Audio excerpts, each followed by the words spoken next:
the head of strategy at the Sri Lanka Reconciliation Movement, and our panelists to the stage. Panelist number 1 is Reverend Father Prasad Harshan. Panelist number 2 is Ms. Aneesa Firthouse. And panelist number 3 is Mr. Indigo Pereira. The first panelist, Reverend Father Prasad Harshan, is someone who the volunteers at SLRM are very fond of. We have worked very closely with him, especially during our visits and interviews with the survivors of the Easter Sunday attack in Kattankudy and Kattankudy areas. He has studied at the Rome University of the Holy Cross in social communication and mass media and modern evangelization. And he holds an MA in priestly formation.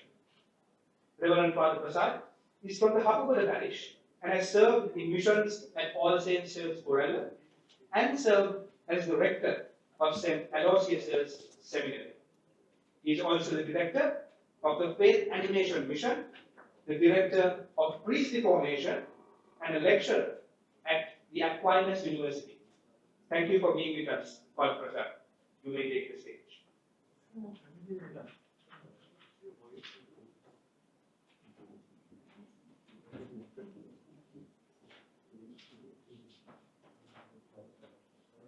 Panelist number 2, Ms. Aneesa Firthouse, is someone we the volunteers at SLRM have had the honor of working with.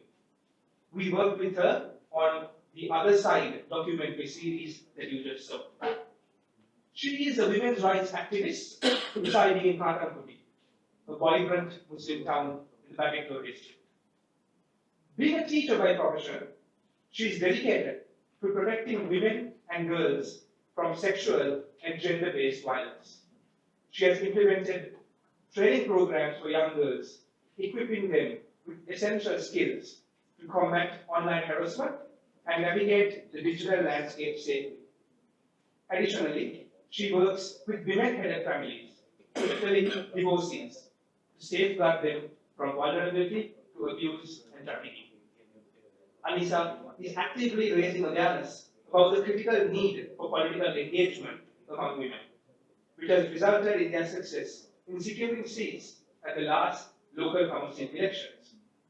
Her efforts have significantly contributed to creating safe spaces for dialogue and discussion, empowering women to take an active role in leadership and decision making.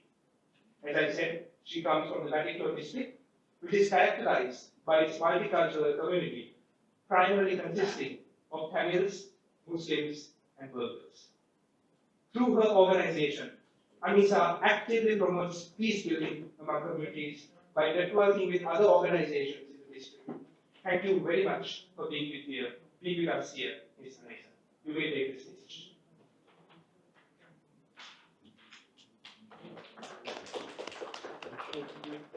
Our third and final panelist is Mr. Indigo Pereira, who is a senior lawyer and a lecturer who has more than 24 years of experience in litigation, training, facilitation, and program planning in conflict and political transformation areas. His work experience relates mostly to the training of local and very high-level Sri Lankan politicians and to university-level academic teaching. His litigation experience is in civil, labor, and criminal areas. Mr. Indigo has been a visiting lecturer at the University of Kattankudy for the conflict resolution and peace building undergraduate course and mass communication postgraduate course. He is a frequent lecturer at the General Sir John Kattankudy Defence University, the National Defence College, and the Military Staff College. His main research interests include countering violent extremism, political communication and peace building, political marketing, security-sector governance, and conflict analysis, alternate dispute resolution, and counter-insurgency. Thank you very much for being with us here this evening. You may take the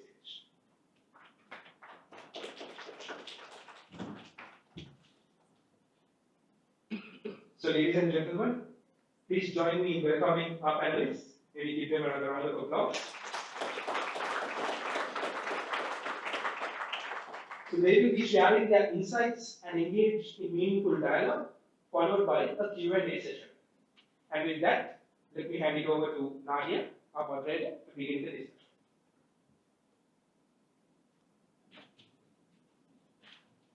Hello, I know my role is the moderator for today, but quickly, if anyone wants to do their namaz or prayers, there's a small room on the left of the side of the building. You all can go and pray. Okay? Right. So everyone can see Mr. Indika, right? Yeah? Okay. Right. Welcome everyone to today's panel discussion. This gathering will take a different approach than usual as we focus on storytelling and sharing personal experiences. Our central theme revolves around the survivors of the Easter Sunday terror attacks, the alleged perpetrators, and also the rights of the communities in the aftermath of such devastating events. We firmly believe that the lived experiences of individuals, those directly affected by violence, offer invaluable insights and can promote peace building and reconciliation. By hearing these stories, we hope to foster a deeper understanding of the challenges faced by survivors and their families. So today, we will explore 3 key areas with our esteemed panelists. Father Prasad will share the experiences of survivors and their families of Kattankudy, detailing the hardships they endured and their current situations in the wake of the Easter Sunday terror attacks. Ms. Aneesa will share the experiences of families from Kattankudy whose members have been alleged perpetrators and detained in connection with the attacks. Ms. Aneesa will explore the struggles of these families encounter and the profound impact of these allegations on their daily lives. Finally, Mr. Indika will address the rights of survivors and their families, as well as the legal framework surrounding the events of the Easter attack. Thank you all for joining us today. As we begin the panel discussion, I'd like to outline a few key rules to the audience to ensure that a smooth and engaging experience for everyone. We will engage in a conversation for approximately 45 minutes. Following that, we will open the floor to a Q&A session for about 30 minutes. Our volunteers will circulate microphones on a first-come, first-served basis. When it's your turn to speak, we encourage you to introduce yourself, although you're not required to do so. At SLRM, we believe that we do not need formal qualifications to engage in discussions about peace and reconciliation.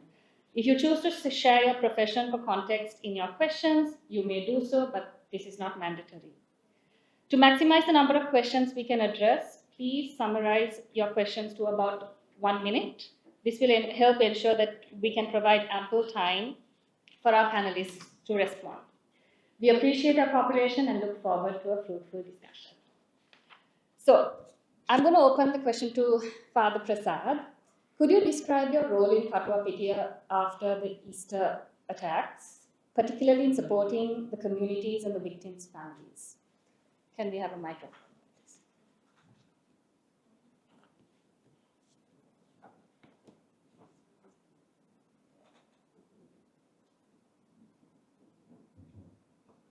Thank you very much. None of us, we never dreamed of something like this. So none of us were prepared for such a disaster in the end. When I heard the news, I was in Kattankudy with my family because we were celebrating our Easter Sunday, celebrations. But we met the same day, about 11:30 in the morning. His Grace, his Eminence, the Archbishop Malcolm Ranjit, he had a very special meeting. Let me just briefly tell you what happened. When a person is wounded, not only he is wounded physically, because a man or a woman, there are these 3 important areas: the body, the soul, and the spirit. So when someone is wounded, all these 3 areas will naturally be wounded. And therefore, he had a meeting with the priest, and he organized 3 major teams. One particular team of priests and religious nuns to look after who were physically wounded. Materially, there were so many issues, material issues, physical issues. And then the other team, they were to heal their soul, sort of, counseling sessions, listening ministry and all. And there was another group of priests appointed to look after because they were spiritually wounded. Now, these attacks, it was not just a mere attack, it happened inside the churches, even in the hotels. For them, they were celebrating their Easter. So it was not only a physical sort of attack, but spiritually they were badly wounded. So initially, at the very beginning, we had these 3 teams helping and healing these people who were wounded physically and materially, spiritually, and then psychologically. So that was how we slowly started this mission. Just to tell you very briefly, we had only one solution to begin with. That was silently being with them. Silently being with them. Because the initial question, not only Gloria, all these, Chandima, Rupika, all those who are here, and all of them, they only had a common question on their lips. Where is God? Where is God? Why this happened on this day? Why this happened inside these churches? So that was a terrible question for which we had no answers. We could answer them not verbally, but by being with them, sharing some kind of meal with them, listening to them for hours. And that was how we initially started working with them, Nahdiya, and then, because to be very honest, we also had to learn while working with them, because we never faced such a disaster. We had no pre-knowledge how to help these people. Eventually, I will answer the other questions hopefully in the future. Eventually, we were able to professionally help them, and we are still with them. We are still with them. So that was how we began the journey with them, silently, patiently, being with them, sharing their pain. Thank you, Father Prasad. So let me extend on that. Now, we feel that the families of and the survivors of the Easter attack has a legitimate reason to feel some kind of anger or animosity towards the Muslim faith because the perpetrators had a Muslim name. So has that changed over time? Or? Yes, very much. There were indirect sort of inspirations, people influencing people, indirectly, and some were very direct. And some visitors who visited this site, they said, "You just start, we will finish." To be very honest, in Single they said, "Oyala father, wala eka galak gahanda, api wede ivara karanna, wala patan ganna api ivara karanna." That was the kind of plan they had. Particularly not like in Kattankudy, because in Kattankudy, all those who were persecuted and who became victims were not from Kattankudy itself. They were from Jaffna, Mana, Kandy, from various other areas. Whereas Kattankudy was a different sort of a plot. There were 78 funeral houses with 116 bodies in just one village. So the whole village was a sort of a funeral house. And then, just 200 meters away from the Kattankudy pensioners, you find Muslim people living. So it was, they were neighbors. They would have been a worse disaster. Thank God, we were very patient. And thank God, when things were, reaching to a situation where there was almost an attack, early in the morning, Cardinal Ranjit visited the mosque, Muslim leaders. They had a long chat, embracing each other. Then the people knew there is a hidden plot behind. Our leaders are breathing together. They are talking together. They are dreaming together. They are sharing their faith together, and they are ready to work together. And therefore, we were able to crush the ugly head of the evil one, right? Who was, who had some political backgrounds, using this innocent plot and to manipulate this sort of attack. And thank God, we were able to educate our people, not only by words, but also by action, showing that we are closely united with our Muslim community. And His Eminence himself, so many visits, and those were, powerful signs of working together as brothers, not as enemies. Thank you, Father Prasad. Moving on to Ms. Aneesa. At the time, in the immediate aftermath of the Easter attack, there were alleged perpetrators who were detained in Kattankudy. And most Muslims, when asked to help the detainees' families who did not have their basic necessities, we were fearful.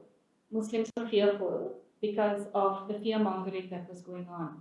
So my first question to you is, can you share your experiences working with these families and what motivated you to work with these detainees' families? Yeah, thank you. And actually working with the detainees at that time was very challenging and it was really difficult because there was a lot of confusion among the people in the community, what was going on and what is behind this incident. So as a women's rights organization, Islamic Women's Organization, which was supporting the women in the community, they approached us because they had already known as a humanitarian organization.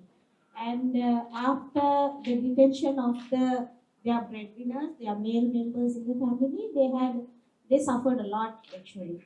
But we were also reluctant to come forward and help them because there were a lot of surveillance, the fear, and also in the community there was anger, and it was really difficult for us. But at a point, we could not deny the humanitarian support for those families because they were children, they were women, and most of the women were homemakers. They were only one, actually 100 men, 110 men arrested at the time from my town, and all of the wives and the daughters were homemakers, and only one lady was a government servant. So they had no way to find their livelihood, they had no way to feed their children. So we had to support them at that point because they fell under the category of women-headed families and they were innocent, and even the neighbors rejected them. There was no support for them. So we started helping them with the basic needs, the humanitarian support. So that's how we started working with them with the collaboration of the organizations in the community. Thank you, Ms. Aneesa. At SLRM, we face criticism that memorialization is like digging up deep wounds that have already been healed. Do you believe that memorialization plays a crucial role in post-conflict societies, specifically for people of Kattankudy? Well, I love this word memory, because if you lose your memory, you just become a vegetable. And we Sri Lankans are very famous to forget things within 2 weeks, and we forget so many things. And that is exactly why I love this word memory. I just answer you with a beautiful example. When we had the challenge of healing these victims, I don't like to call them victims anymore, these are our brothers and sisters, right? It was a great struggle, especially to heal their spiritual wounds. Because as I said earlier, this happened inside the churches for many people and on the Easter Sunday. So having struggled with them, I remember 22 years ago, I studied my Tamil in Mana, in a place called Thought-provoking, where there had been a similar situation, killing innocent over 600 people over a political issue by King Sankey, right? King Sankey had an issue with Portuguese leaders, so they were afraid of the Christian community, so they were persecuted on a feast day, the feast of Saint Andrew the Apostle. And 475 years ago, it really happened. We still have the mass grave. You know what happened? By 23 buses, we organized a pilgrimage, taking all these people who became innocent victims of this attack, and we were there in Manila with their, crutches, on their wheelchairs, the families, they were all there. You can ask them, they are here. And we had a beautiful sharing. You see, we believe life after death. Right? Your people, your daughters, your sons, your fathers, they were innocently killed for no reason. But then there is a life after death. So we were looking for mystical solutions, spiritual reasons to heal these wounds. And the next day, we had a still beautiful experience. We organized, there were some victims of the civil war who suffered 30 years ago. And we got some of them to speak to these people who were victims in this attack. So they came and shared their experience, and they asked, you see, look at our eyes, we got glass eyes, we can't see you. Some of them are blind. Look at our legs and limbs, they are plastic or artificial, we can't walk properly. Touch and see, we have our iron pieces inside our bodies.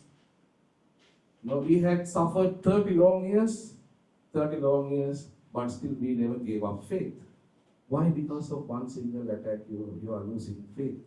So that kind of a sort of a memory helped these people to have a healing experience.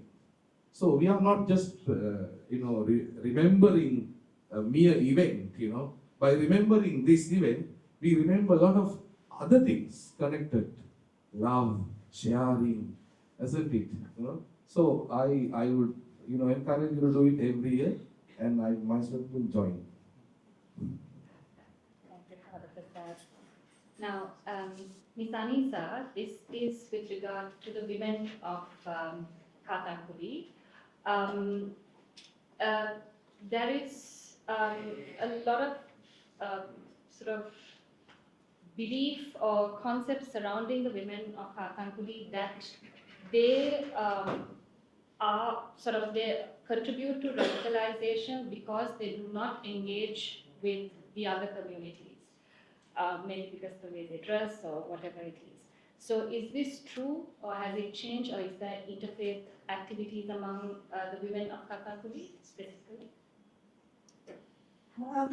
I respectfully disagree with that statement, because this statement is boosted after the Easter Sunday attack to portray that extreme ideologies existing in Kattankudy, and especially women are oppressed, and it is not true.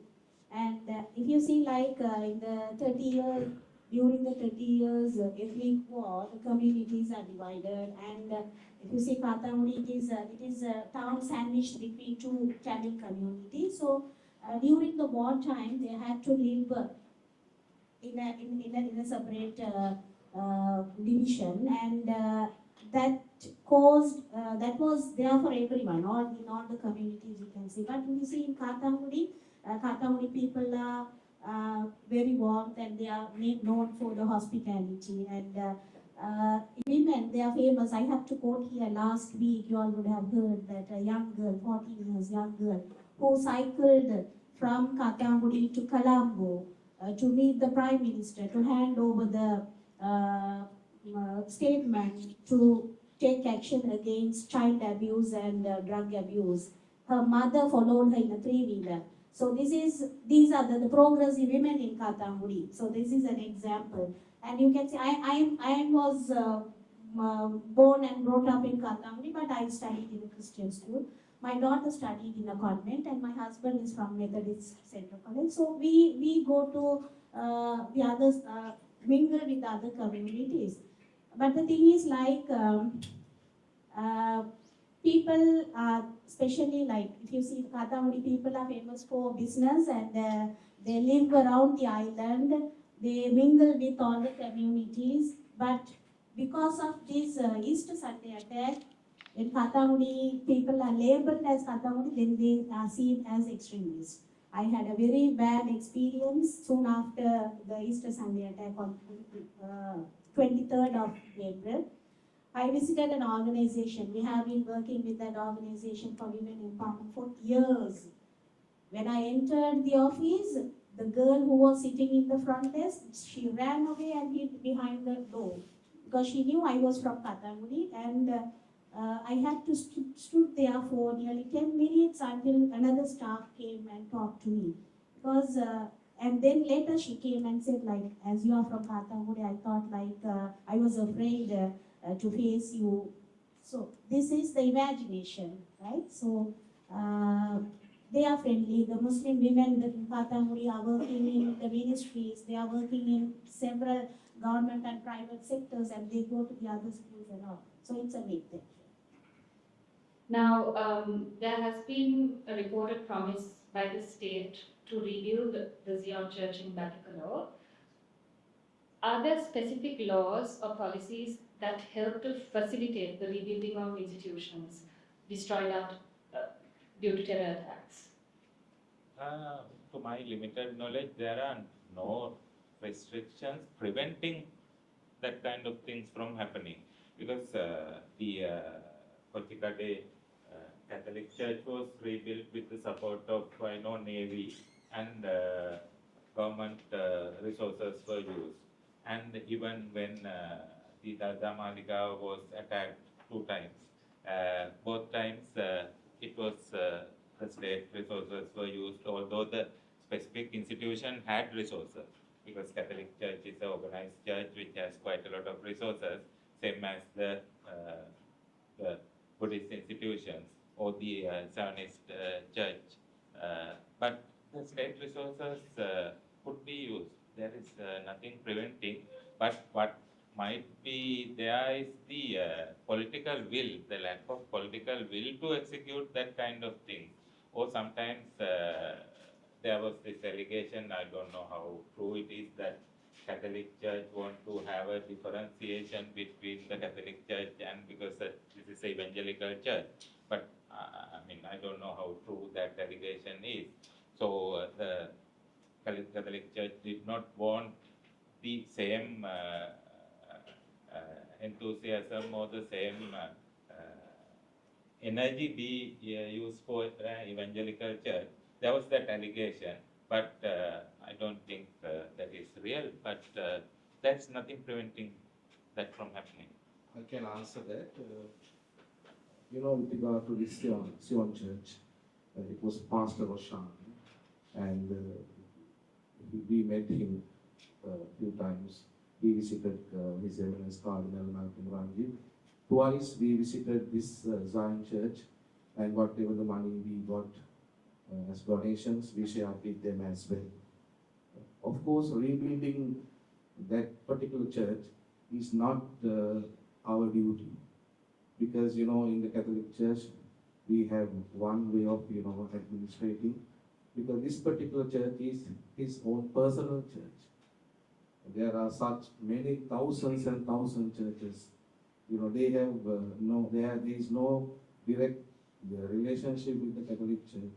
So it is his personal sort of community. So building that particular church is his responsibility. We have twice helped. Monetary help was given by the Catholic Church. Thank you, Father. Now I'm going to move on to Father Prasad again, and I want to take you back to the incident that happened in Negombo post-Easter attack, which some reports call it the anti-Muslim riots, where mobs destroyed shops, houses, buildings, etc. And there were rumors suggesting that the families of the victims were involved at the time. Could you share your account of that day and how your team worked to mitigate this situation? The whole village, each and every family were looked after by the church. There were 2 priests, 3 nuns, religious people were appointed. Now, still they are being, they are being looked after by the church. I mean, in the sense we go and talk to them. So all the families were divided among the priests and religious. So we know for sure none of those families got involved in this kind of attacks or became victims of this rumor. No, I can tell, I can prove you. None of these people. Later we found there had been some people coming from, I don't know, I'm open for correction, on motorbikes from Kurunagala or some other areas. They had, they wanted to make use of the emotions of the people and this, this very emotional plot to have their own other connected plans, which by the villagers, by the villagers and the priests around, we were able to stop that. Actually, we got involved with the people stopping such issues, never getting involved or promoting, never. Thank you, Father Aneesa. Zara Nashir, who has been identified as the mastermind behind the Easter Sunday attacks, was from your hometown. Given this connection, I'm curious whether you knew of him, and if so, what was your experience? Yes, Zara is from my town and who lived 2 streets away from where I live, so I know him. And he was a religious preacher. Actually, I can't say he was a religious leader, but he was young and he was a religious preacher. And he influenced the youth, especially the young men, because of his preaching. And also, like in my community, there is a custom like during the marriage, the wife has to leave the house and the husband lives in the house. But he was, in his preaching, he was revolutionary. He was promoting more men to provide a house for the wife. So he was inspired by many because of his ideology. But gradually he adapted violation and he even attacked many people in the community. So in that way he started attacking the women, especially the activists like us, for engaging in community activism, and he said it is prohibited for the women to do such work and all, and also like that type of preaching started little by little, and again he started physical violence as well. And in such an incident, he ran away from our town in 2017 period, and we had to confront him in a situation where he attacked us, our organization. He and his colleagues started writing about us, our activism in social media. So it was a threat for us, and that way I confronted him, and finally we had to take legal action against him and his team. So that's how I know him, because he was from my town. So. Just another question, Ms. Aneesa. Post-Easter attack, you were still working with the detainees. How was your engagement with the state actors? Actually, like the families of the detainees, we were also clueless whom to approach and under which act have they been arrested, and these things even the families didn't know at the beginning. And so we engaged with certain, like at the beginning we engaged with the local institutions in the community, and later on we engaged with the state actors, and I have to thank General Darshan Hettiarachi, who is here, who came forward to coordinate with the families, because it was a challenging and amidst the military surveillance and security restrictions. We could not do much for the community, much for the families. But at a point, we were able to reach the families when such supports we received. But we did not have that much of legal support. We could not provide legal aid for the families because at the time there were no lawyers came forward to support these families or provide service for these families. So it was a challenging work for us. Our main engagement with the families was the humanitarian support. Thank you, Ms. Aneesa. Back to you, Mr. Indika. A pluralist society is described as diverse societies that value and accommodate human differences. How can communities foster cultural pluralism after experiencing the trauma of such an attack? It is very difficult because not only because the interactions gets limited, but also because of the political actors will make the authentic reconciliation intentionally difficult, so that the division always helps the political actors. As well as on top of this, you need to have a good understanding about the religious entrepreneurs. I mean, some of the organized religions may not have, but like you see in some of the evangelical churches, similarly, I think in some of the Islamic preachers are also either for fame or for financial reasons. They want to become, I mean, if you are a preacher, if you do more controversial things, then you become more famous. Then you tend to continue with that kind of thing. Same thing with evangelical churches. We could see there is one famous person, I don't want to name, give his name, everyone knows. He would do anything under the sun to get more likes or more sharings on social media. So this kind of entrepreneurs will make the situation, the authentic reconciliation, very difficult. So in the light of that, what needs to be done, Nahdiya, probably is not strengthening the PTA. What needs to be done by the state is to look into the hate speech and look into the social media, but then it has to be done in a very finer way, because again, while you are looking into these things, the state would be very shrewdly and sharply will also dive into our personal spaces, and our personal political, religious ideologies will also they try to control.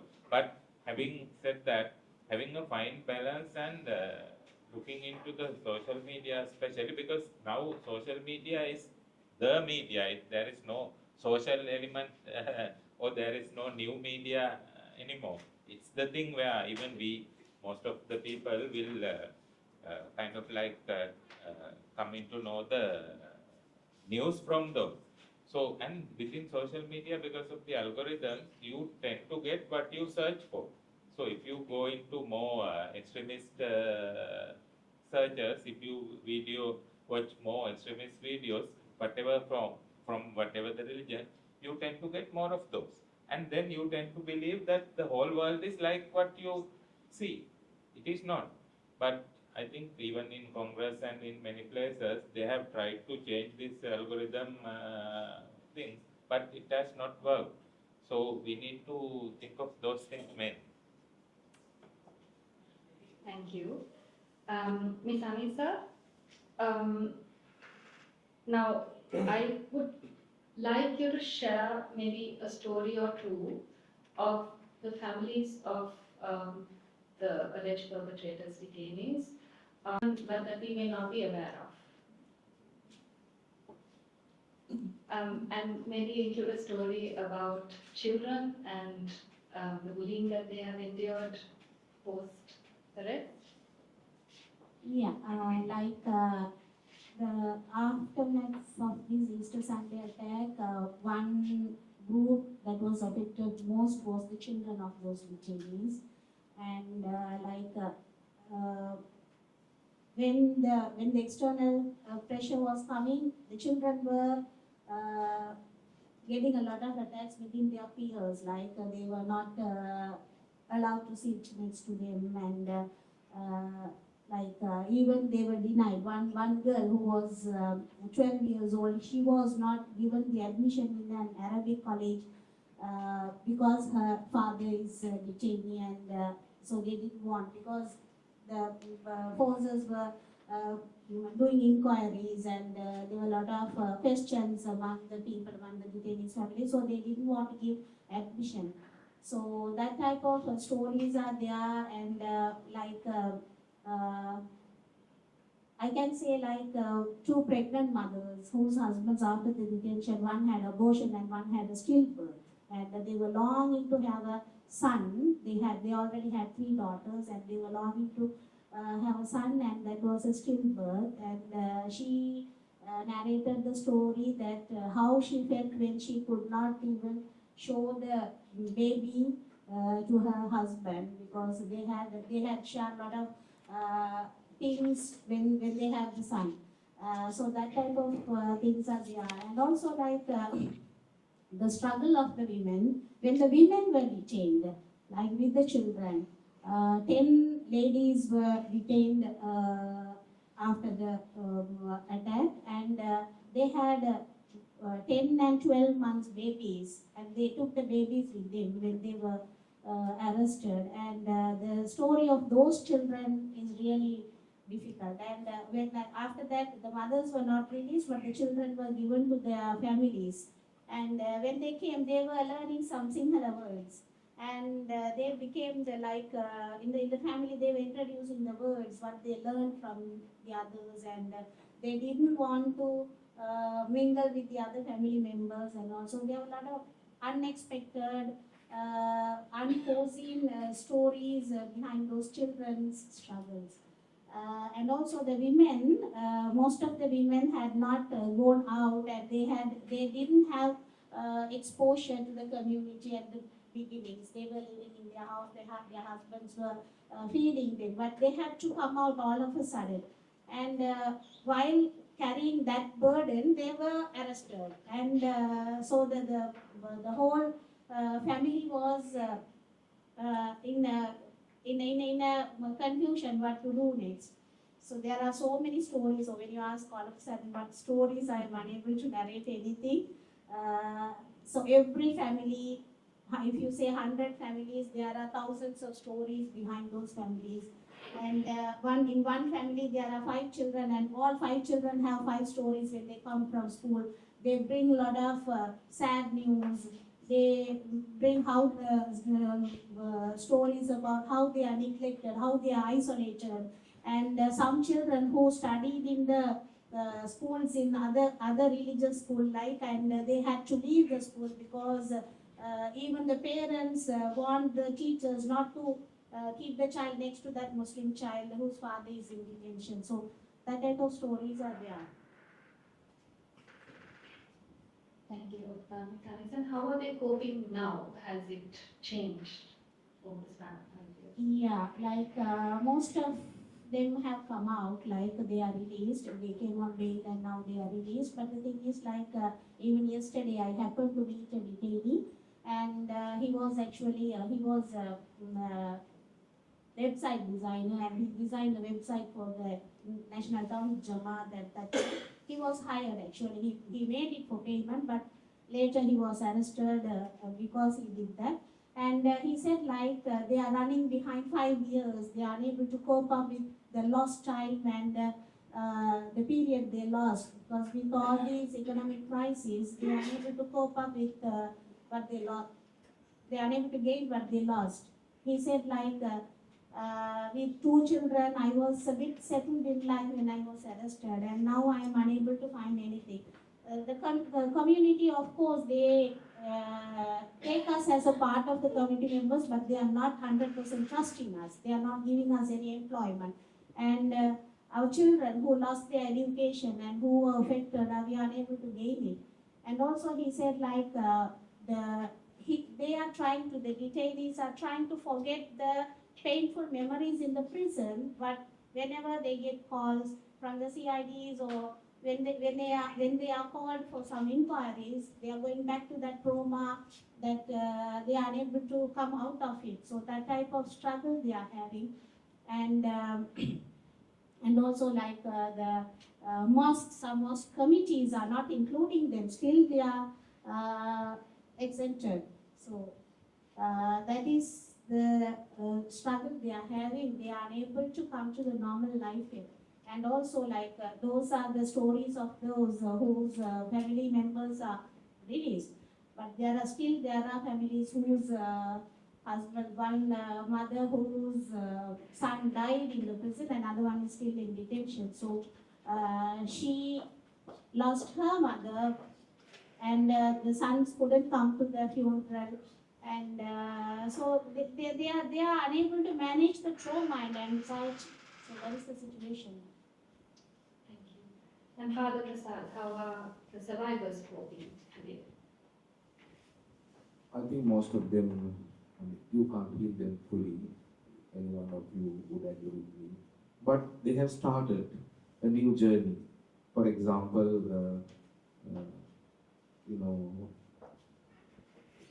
the video clip we had, Susanta.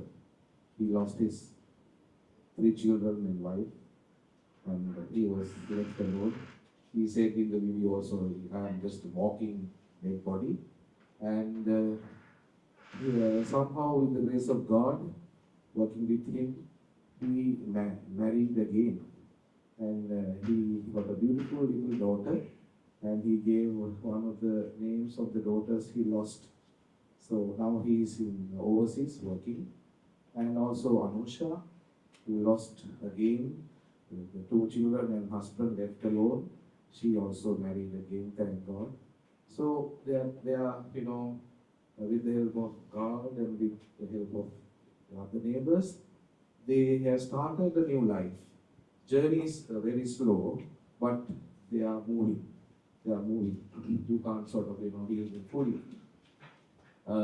Answering to the first question you asked, Noel, I would say the major issue is ignorance. Ignorance. So programs of this nature would certainly help. Like, for example, before I become a priest, we have to learn the Bible theology for 4 years. It's a degree, 4 years. But before that, we have 3 years. And during those 3 years, we have to study Buddhism. We have to study Islam, Hinduism, all other religions. So before we study our own religion, 3 years, not just a small courses. I think this is what we lack in our country. We are a beautiful country. Truly, we are a paradise with all 4 religions, right?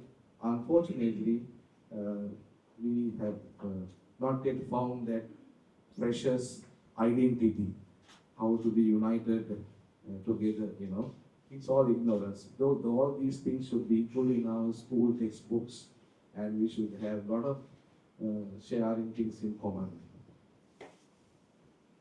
Thank you, Father Prasad. Now the floor is open for questions. My colleagues will be walking around with microphones.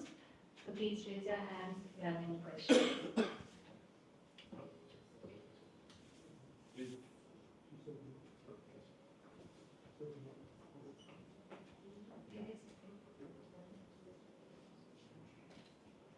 I don't know whether this question is good to be asked, but need to be clarified.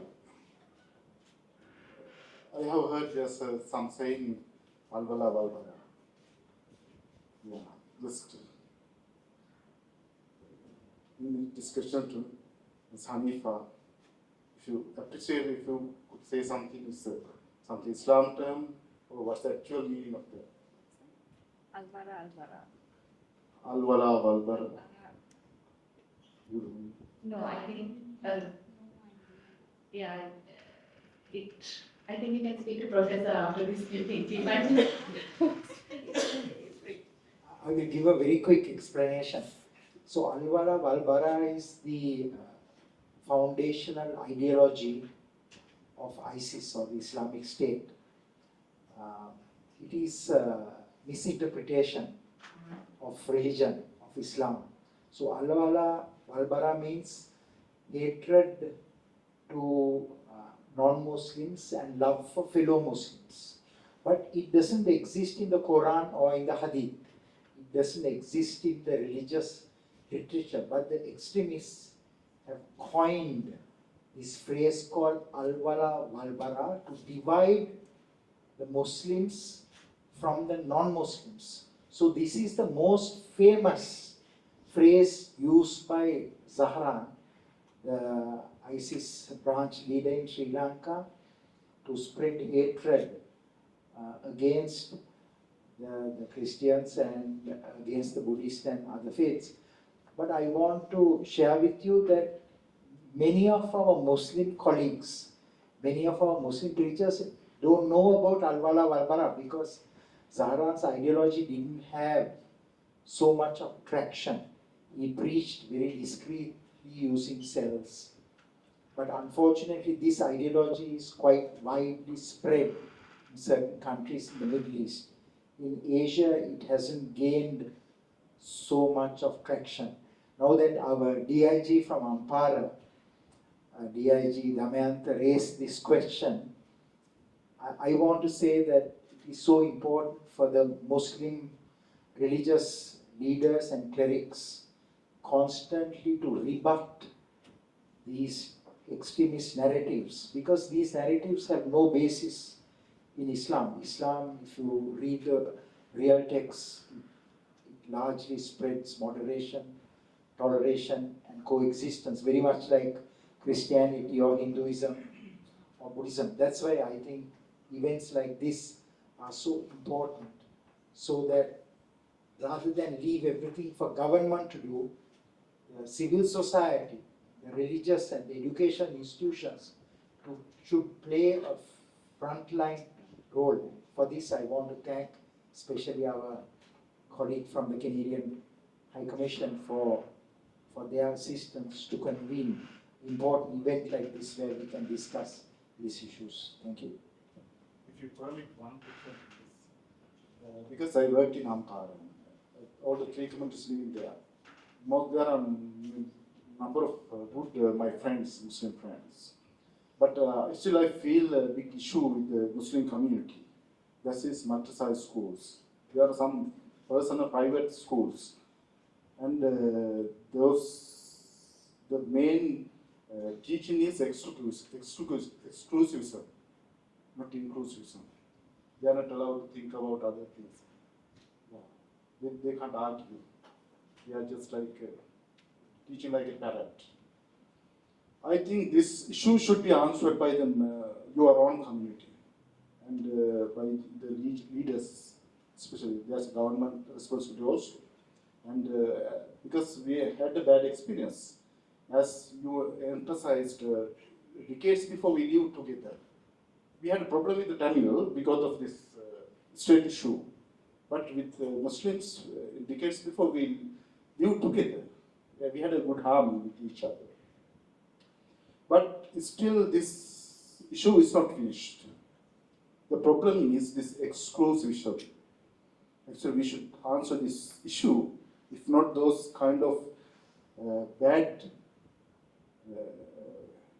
people, mad people, they will not stop.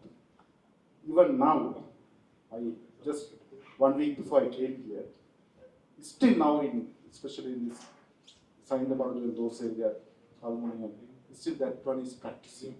They are running those kind of private schools, madrasa schools. They are keeping the children there, and they are doing very bad thing in the society. We have to answer that, especially it should be answered by you and your community. I think the state has a responsibility. I know it has a responsibility. But yes, for your attention, please. Yeah, I understand why you mentioned this because like a month or 2 months ago, the child was beaten by the madrasa, the head preacher. And like in every religion, there are hardline worshippers of religion. Like so, there might be some like Zahran, like that type of preachers or that type of followers are there in every religion, and they should be educated, and that type of practice should be eradicated.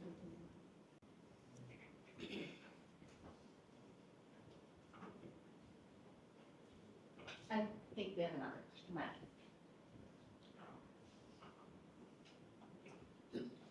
I just wanted to ask Father Prasad, are you more optimistic in this current environment that perhaps you might get some answers with regard to the attacks and the mastermind and so on? Or do you think it's again another series of false promises that cannot be implemented?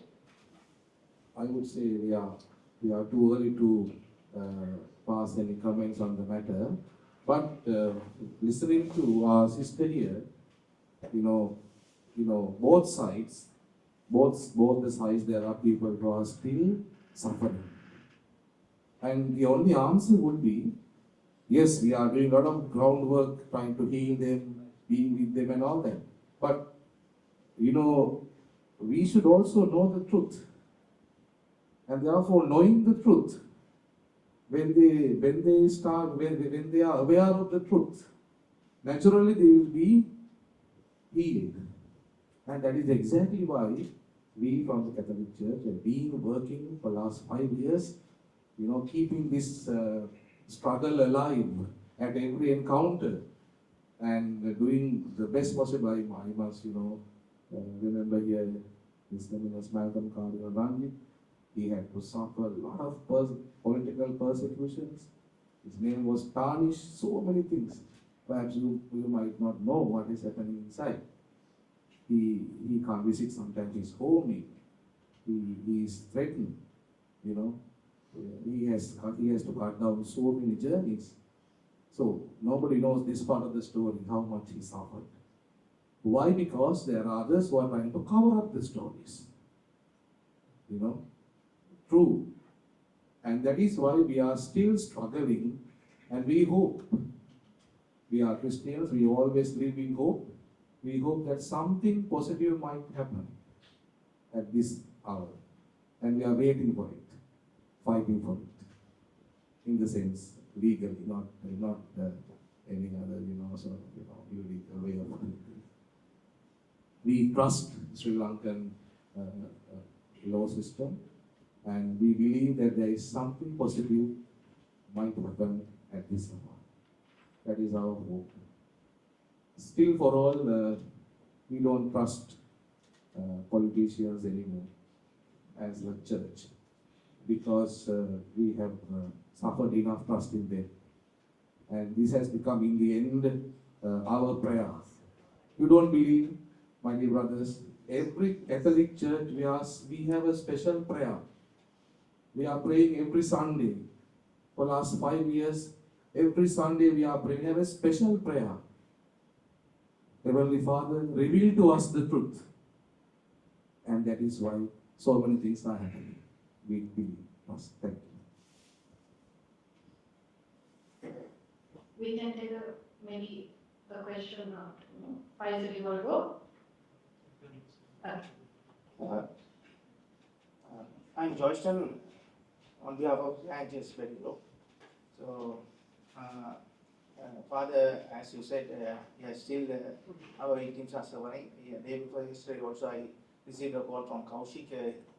He is accept our Rebecca. She's wounded and burnt. She has some issues still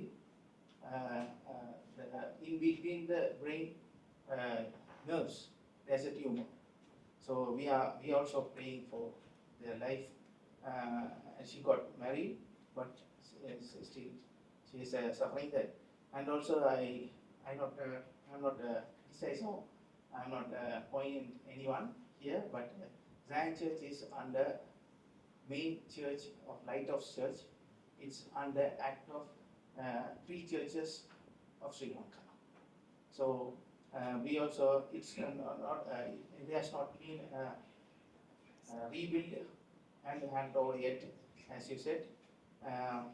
The US counselor or some High Commissioner of the U.S. After her visit, the floor concrete also completed, and also after the attack, our roof and floor only completed. Otherwise, it exists. It's not finished yet. I think I visited with a team of priests first your church, Sam Church.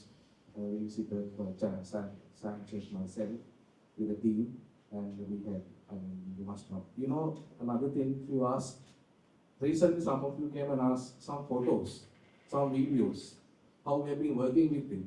We don't have anything. We never went. We never went with cameras. You know, you remember, we had no single photo, no video clips, how to help, how what we did. No, we were just rushed from within. We were moved from within to go, because we are brothers. We are sisters. So if you ask some of them, they came and asked me, Father, can you give us some photos? What did you do there? How did you help? And on the day, no photos. So Zion Church, I think, Pastor Roshan, we met, as I told you, we met twice. He said, we are working closely. So others are trying to make make issues, which is not fair. I think government should help the church with the new because they are right. We can take one more question next answer. Thank you. My question, more or less, my name is Faisal Shafik, and it's more or less pertaining to law, so I thought I would direct it at Mr. Indikal, but some of you all could also put in your views.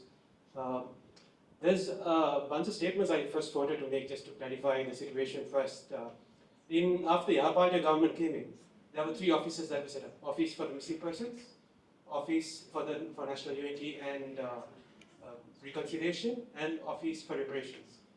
Now, in terms of the Easter attacks, the Office of Reparation actually has a mandate to serve and rebuild.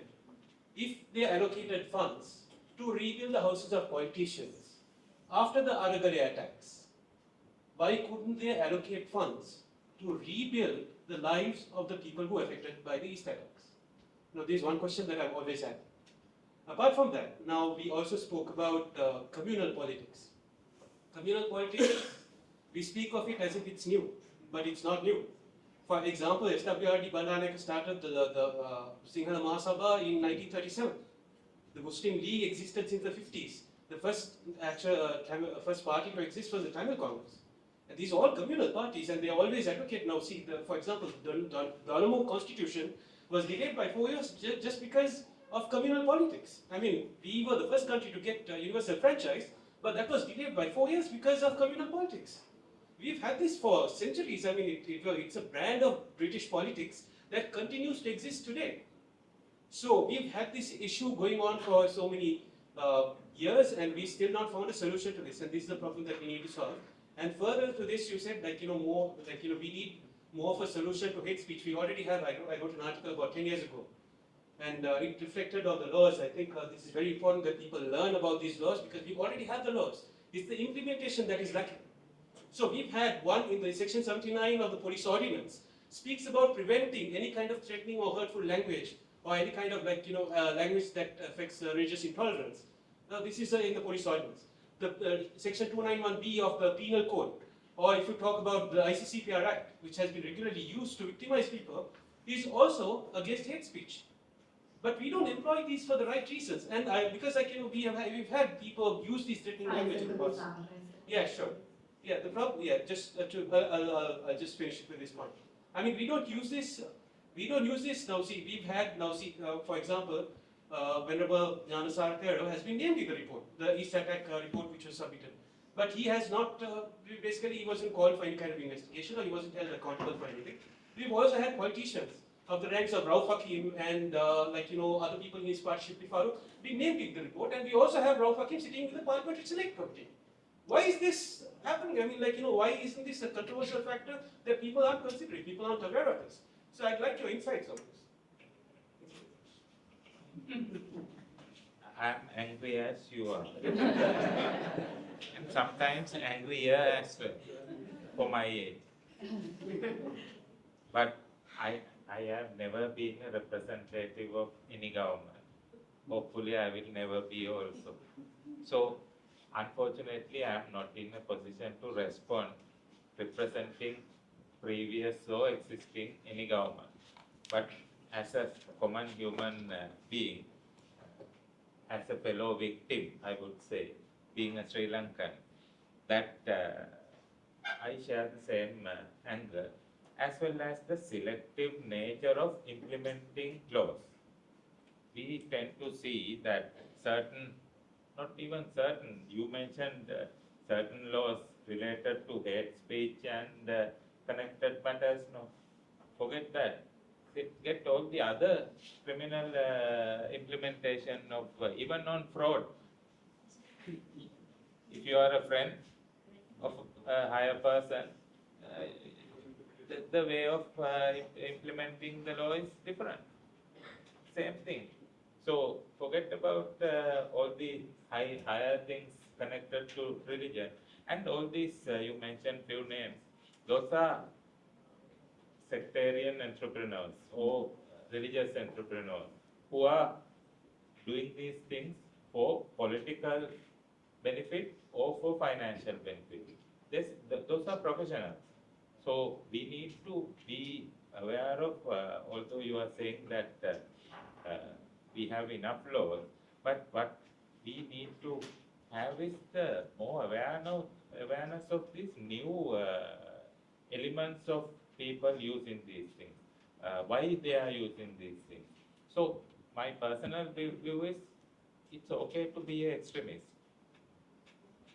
as long as you don't use violent means to achieve that.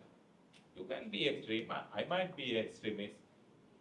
Father Prasad is an extremist because he believes that God created the world. To some people, it might be a very extremist idea because as per their understanding, world has been evolved and came to this stage. So everyone has the right to do that. It's okay. But the limit is that you cannot use violence to achieve that. As soon as you start practicing or using violence or get ready to use violence, then you will be arrested and prosecuted and you will have to face the consequences. Definitely, whoever you are. So rule of law has to be equal to everybody. Your question is about rule of law. No, it is selective. Only selected people, certain laws are being applied and certain other people it is not. So hopefully we, as Father Prasad said, we'll hope for the best and live in the present. And let's see. This brings us to the end of this discussion. Thank you very much for your engagement and your questions. A special thank you to the panelists for sharing their expert views. I encourage you to connect with them after this if you have more to discuss. Thank you very much for being here. Over to you, Roshan.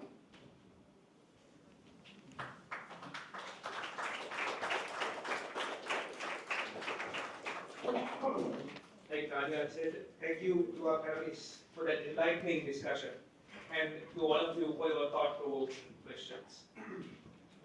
The dialogue around trauma, reconciliation, and coexistence is essential that we work together to build a brighter future. Ms. Aneesa, Reverend Father Prasad, and Mr. Indigal, thank you very much. Ladies and gentlemen, please, let's raise another round of applause for our panelists and moderators.